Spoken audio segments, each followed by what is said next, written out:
Alrighty there, hello once again. New location, same recap show, 10 minutes on the clock, LI495. What's good on the internet? What is good in life? Hopefully I can actually stay within my self-allotted time limit this time. But before I get into all the football craziness that happened over this past week, I want to start with a couple of notes from a couple of other sports. First, you may have heard Chipper Jones of the Atlanta Braves, longtime Atlanta Brave, has decided that he will announce his retirement after the end of this season, and it's sort of a hard way for him to go out, considering that it was just announced today that he is going to be undergoing arthroscopic knee surgery on his left knee to begin this season. Even though there's a report out there, according to the Atlanta Journal-Constitution, that he may wind up playing at the beginning of this year. But once again, Chipper Jones, longtime Atlanta Brave, was very instrumental, along with their great pitching staff that they had throughout the 90s and those 14 consecutive division championships that they won, all capped off, of course, with a world championship during the strike-shortened year of 1995. Chipper Jones, longtime Atlanta Brave, once again, he will be retiring after the end of this season. He's really been somewhat of a mentor, especially to a lot of the younger Atlanta Braves, the younger up-and-comers like Martin Prado and Jason Hayward, who in the ATL they are already calling the J.A. Kid. A lot of people in San Francisco may not be necessarily happy with that nickname, considering who the Say Hey Kid was, Willie Mays, but it is what it is. Chipper Jones retiring at the end of this year. Who knows, maybe the Braves will go back to the playoffs once again. In fact, if I'm not mistaken, Chipper Jones, they love to talk about in the Atlanta media, when they talk about Chipper Jones, they love to harp on the fact that he had not missed the playoffs, I believe, until the year 2006, a year when they did not win the division championship. I believe that division championship that year was won by the New York Mets. But that was the first year that Chipper Jones, playing whatever level of professional baseball, or rather just baseball, not just professionally, but whatever baseball, whether it be amateur, college, whatever, that he did not make the postseason. So that had to be a blow for him. But he's going to be retiring after the end of this year from baseball, period. Moving on from that, I mentioned in a previous video that Derek Fisher had been traded, that there was some kind of deal between the Lakers and the Rockets to trade him to the Rockets. Well, guess again myself, because Derek Fisher actually was not traded to the Rockets. He was, but they couldn't work out a contract with him. So instead, he wound up going up I-45 to Oklahoma City, and they worked out a deal with the Thunder. Now, on the Lakers, he looks like another old guy on an old team, but now he looks like a veteran with a veteran presence, with a championship pedigree, with a relatively young team that is still a little bit inexperienced when it comes to the playoffs.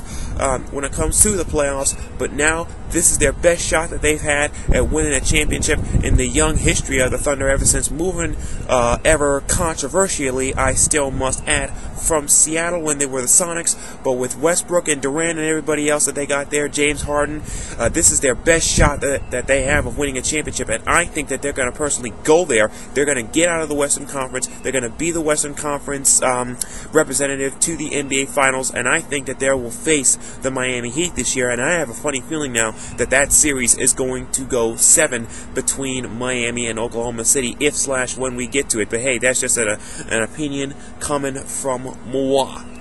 Okay, now that I've just about brushed off everything non-football related, to say that the NFL dominated this week was an understatement.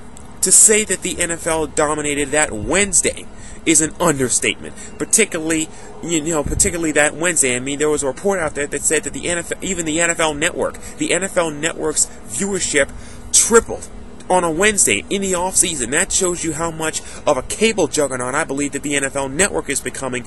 But that's beside the point. Of course, the huge news that broke in the NFL was the fact that Peyton Manning announced that he will be playing for the Denver Broncos this season. He brushed off the Arizona Cardinals. He didn't even give consideration. He gave consideration to the Miami Dolphins, but said that they were off his list. It came down to them, the 49ers, and the Tennessee Titans, and it started to trickle in more and more and more as news was continuously coming in that he would indeed be playing for the Denver Broncos, and in the process causing a lot of craziness on the Tim Tebow front. And of course, wherever Tim Tebow goes, media follows, and not just sports media, if you know what I'm talking about. So Peyton Manning goes to the Denver Broncos. He will be playing for John Elway and John Fox. Skip Bayless at that moment when they were announcing that they would trade Tebow after they got Peyton Manning was probably cursing both the names of John Elway and John Fox, probably to high heavens,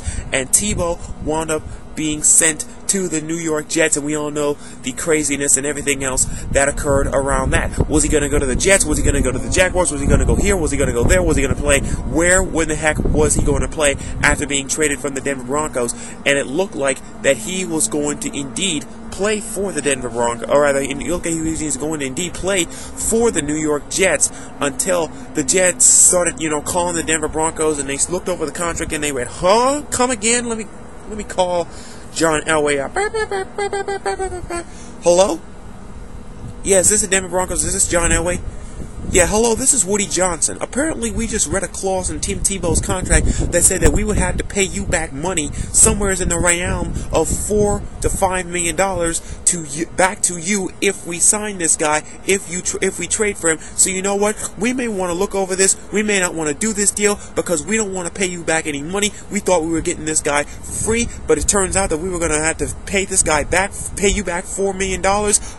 Let's work this out again. And that's when the Jacksonville Jaguars said, okay, the Jets blew up their side of the deal. They think that and you know what, we're going to offer them even more in the deal, and we're going to offer draft picks. But the agreement was that the New York Jets would indeed pay the Denver Broncos, I believe, half of that $5 million, somewhere around $2.5 or $2.6 million back. They must have reworked something in the contract. They must have came to some kind of agreement, even though the Jacksonville Jaguars, it turned out, were actually willing to pay back more. And there's also a lot of draft picks involved with these deals, with the Jets deal that did eventually go down, as well as the Jacksonville Jaguars deal that was also proposed, even though there's a lot of controversy around the blogosphere, if you will, that is saying that Tim Tebow didn't even have a choice in the say as far as being able to choose where he wanted to go.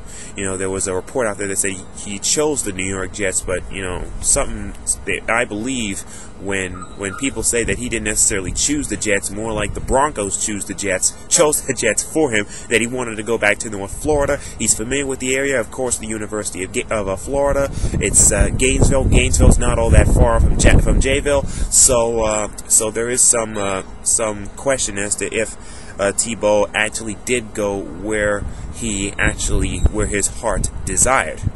And the last thing that I want to bring up for this edition of 10 Minutes on the Clock is the New Orleans Saints. And you want to talk about Roger Goodell being the new sheriff in town.